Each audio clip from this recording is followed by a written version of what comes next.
Hello everyone out there, welcome to the table. Today we're taking a look at a knife from KEXMO. And so if you've never heard of KEXMO, they are one of those Amazon brands, and they've actually sent me a couple of different knives in the last couple of months just to do a video on them and give my thoughts. So this one right here is the third one they've sent me, and honestly, as they're sending me knives, they do get better and better as time goes on. So they come in this nice little black case, makes it nice for gifting, magnetic latch and everything. I know Boker Plus uses a similar style box. So that is the packaging it comes in. But of course, here is the knife itself.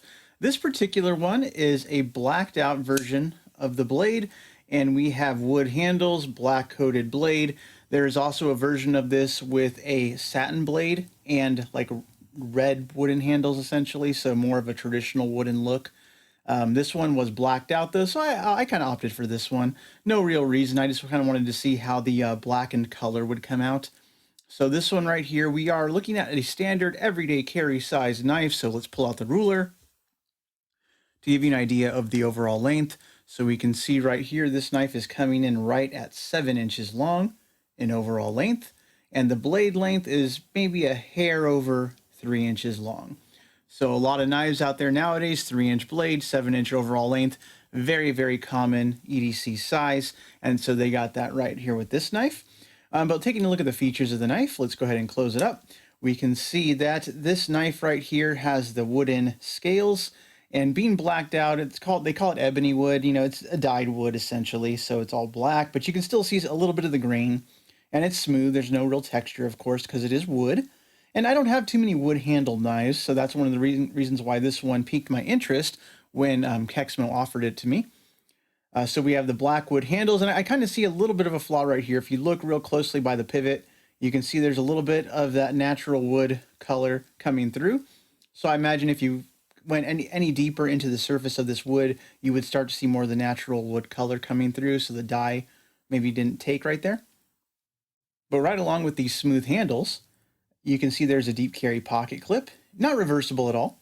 But what's kind of interesting about that, taking a look at it, it's completely flush. There's only a little bit of an upswell right there. So this is going to go in and out of pocket really easily. So should be no issues with pocketing the knife. And it's a deep carry clip. So of course that's very nice. One position only. And what's also kind of cool about it, it might be hard to see on camera, but take a look inside the steel frame. Those liners there, you can see they are skeletonized out. So we have the holes drilled in, and that is for weight reduction.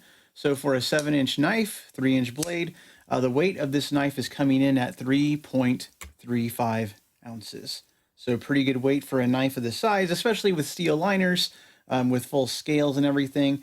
It's not super heavyweight at all. So that weight is very, very pocket friendly in my opinion. Taking a look at the centering, you can see that right here as well. Centering is good. Lockup as well is nice and early. Don't know if that's easy to see or not. There we go. So early lockup, and that's always hard to see on black and black knives. But the blade itself runs on bearings here in the pivot. So that means that when you open that knife, it just flies right out. It is not spring assisted. This is a completely manual knife. So right out of the package, I did notice the blade is super smooth, easy to open, no issues there. And I've been fooling with it for the past couple of days, and it hasn't really loosened up or anything like that. So it's still nice and tight lockup. You know, when you're opening the knife, there's no pivot lash, there's no play, which is kind of nice. So we do run on those bearings in there. And of course, there's some factory grease still on the knife. I've been swabbing it out as I see it, but you might see some here in this video, just seeping out as I use it. On the top of the blade right there, there is some jimping, but kind of interesting though, this entire knife is completely sterile. What that means essentially, there are no markings. So there's no company name, there's no steel markings on here. So if you just handed this to somebody, it would be kind of a mystery. Oh, hey, where'd that knife come from? But this knife is advertised as having a D2 steel blade. And so being D2, it's not completely stainless, and that might be a good reason to opt for this black coating if you're concerned about rust or corrosion. And in my experience, D2 is not really terrible with that if you keep your knife clean. But in terms of opening the knife, of course, the flipper works great. There's also a thumb hole here as well, and you can flick that out really easily because those bearings are just super slick. And that's one of the nice things. I mean, the action is completely is drop shut. So you do have to learn to get your thumb out of the way if you're not used to this kind of a opening method.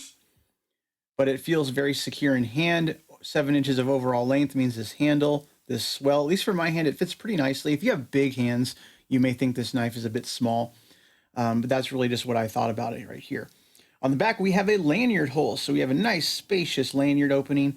Has some jimping here along the back as well. I guess if you're going to do a reverse grip, you can bear down on it that way.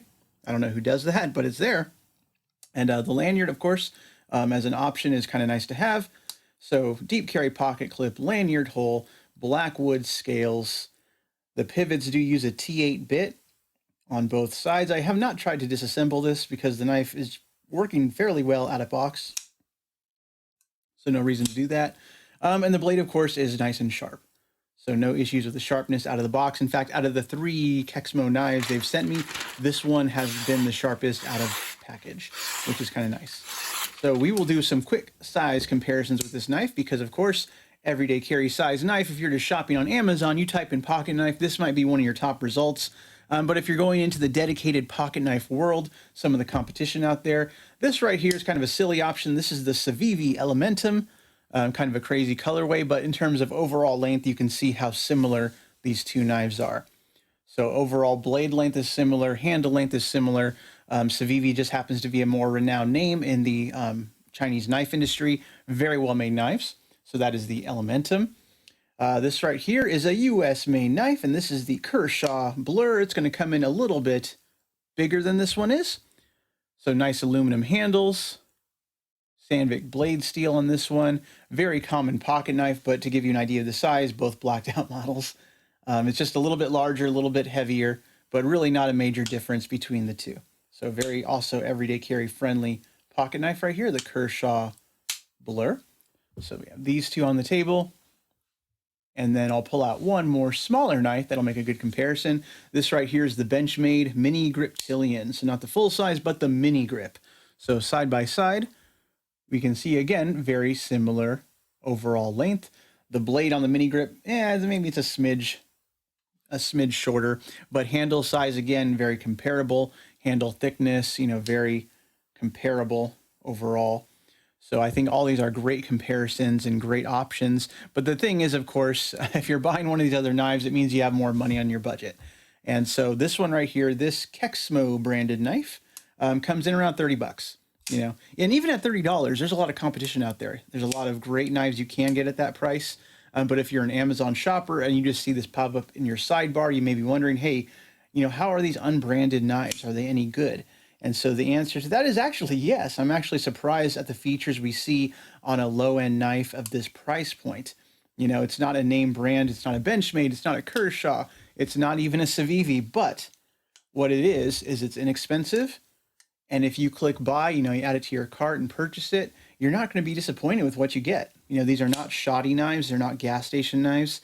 They feel really good. In all honesty, if I had to say, this was made somewhere in China, I would guess it would have been made somewhere like the Kaiser factory or one of those other OEMs that makes knives for different companies, because the quality level is there. It feels good in hand. There's no wobbliness, no shakiness.